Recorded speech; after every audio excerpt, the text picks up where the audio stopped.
easiest song, well, for me, would be my song, Shatter Their Bones, because I wrote it. Usually it's better to pick an easier song first, just to kind of get yourself into the groove.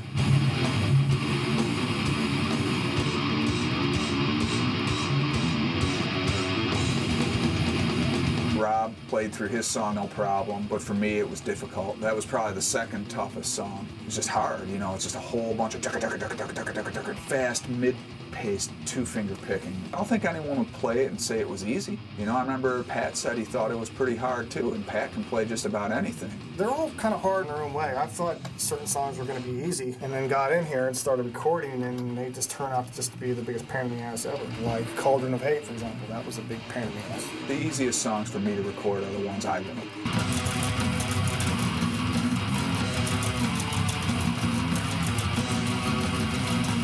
Cauldron of Hate was the third song that I wrote, and I actually thought that was one that might have been, you know, not quite up to par with some of the other stuff I'd written, but it's turned into one of the heaviest songs on the record, and some of that is because of little different ideas we came up with here in the studio. That is nauseating. I love it, man. Love that part. There's some different harmonies that were put in, and they've added to that song and made it into one of the songs that I think will turn out to be, you know, one of the better ones on the album. This song, from what it just sounds so much more aggressive. A lot of times things come together in here, just little things, you know, last minute changes. Throwing things around, you know, throw it around the room. What do you think? You know, that's how great things come. You know, it's just by tossing around ideas. Sometimes they're denied, or sometimes it's like, hey, that's a good idea. Carrion Sculpted Entity, which Paul wrote on guitar, is, I mean, there's a riff in there where it didn't have any harmonies involved in it, and it just sounded like it needed something extra just to give it some more depth. Eric thought they could use a little something.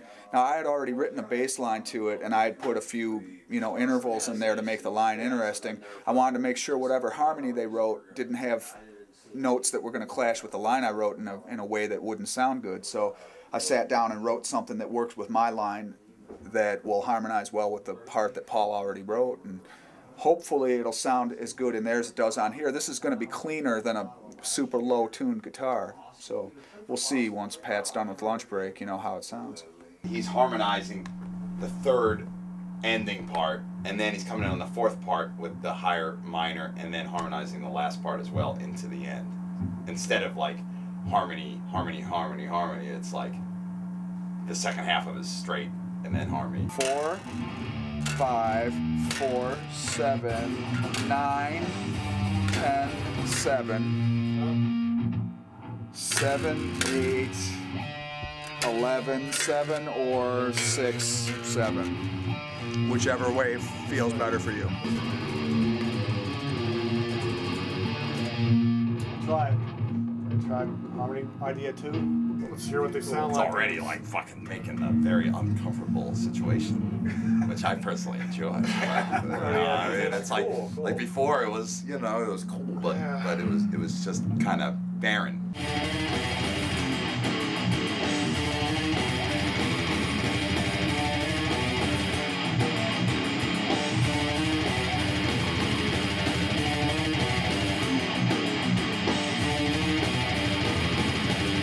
Was happy with it, which is cool because he wrote the song, and it made the song just open up totally. It's like a whole new song now.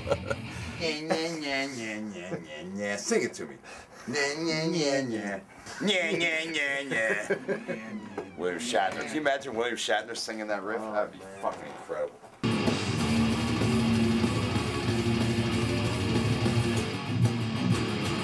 Carrion Sculpted Entity had a lot of extra bass stuff that I put in that took a little while to get right. He's been going crazy, like writing all these weird timing riffs and very intricate stuff. I do like numbers. You know, I like seriously, I like fucking around with numbers when I write stuff. The first octave lands on the 2, and the second octave lands on the 4. 1, 2, 4, ba-da. Yeah, it's like ba-da. Leave it to the mathematician to lay out the mathematical facts. Yeah.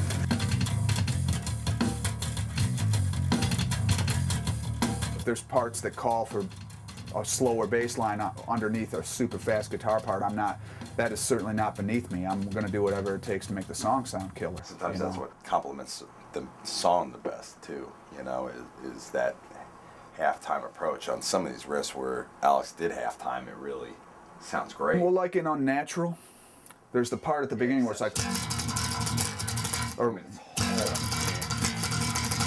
and that was like, man, you know what? If I could just go, you know, just something a little bit slower, it would make it a lot more clear. You know, like in that way, I'm just going with the kicks, the kick and the snare, you know. It's a lot simpler than some other stuff I'd done, but Pat's picking was so on, and I didn't think I was going to be able to match it completely identically, and I didn't want there to be any wavering between my part and his part.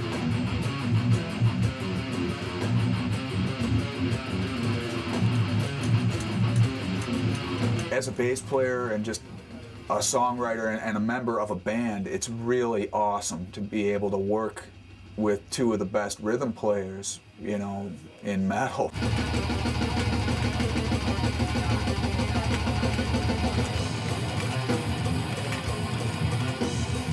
For the most part, Pat's doing the bulk of the rhythms because of his picking hand has much more attack than mine.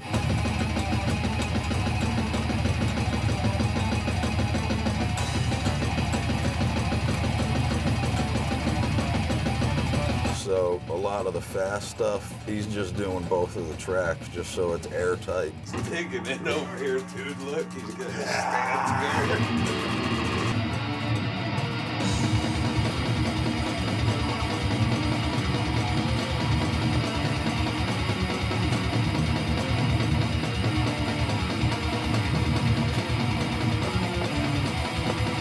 Jeez, he's going nuts. Fucking notes, you know? He starts going ape shit.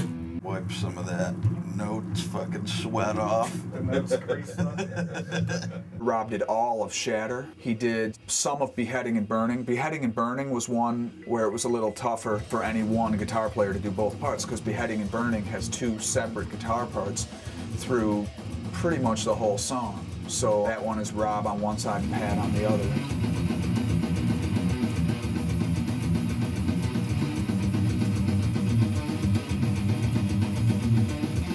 Pat pretty much does most of the leads. He's the lead extraordinaire.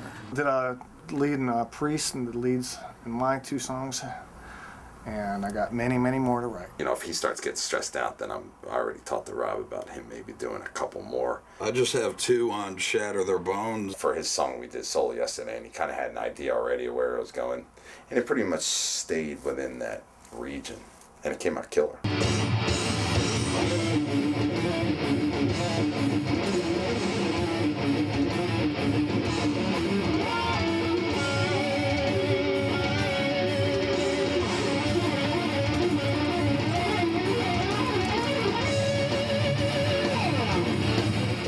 You gonna work on the Evidence solo? Yeah. All right. I'm gonna do one on Evidence in the Furnace and go from there. I gotta figure out what this part in Evidence you were talking about, cause It's a decka decka decka decka decka decka decka decka decka decka decka decka decka. I mean, it's written in diminished scale, but it's kind of doesn't really need to be played. plus it's mayhemic because Yeah, it's it got could be a pounding mayhem. beats, That could so. be like a crazy chaos solo there. Bring the noise.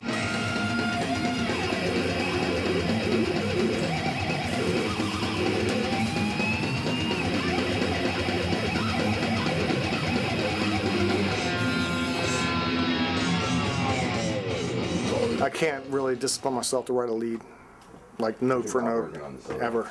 It's always going to change.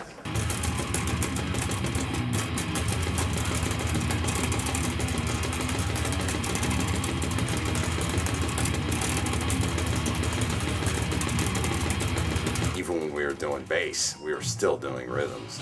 You know, like I was having Otani, my right-hand man, coming in at 10 a.m. with Pat until 4, and then me and Alex were coming in at 4 and working all night. So we were doing like 16-hour days in order to make that happen. I'm fucking tired. I'm burnt out. It was a good day though. But, you know, I get cranky after 12 hours of working in this fucking place. I'm just telling you, 12 here, 12 there, 10 there, till 11 here. I'm tired, I'm cranky, but we got some good things done, and I'll feel like $1 million when I come in tomorrow. And it won't be my first million either. Thank you.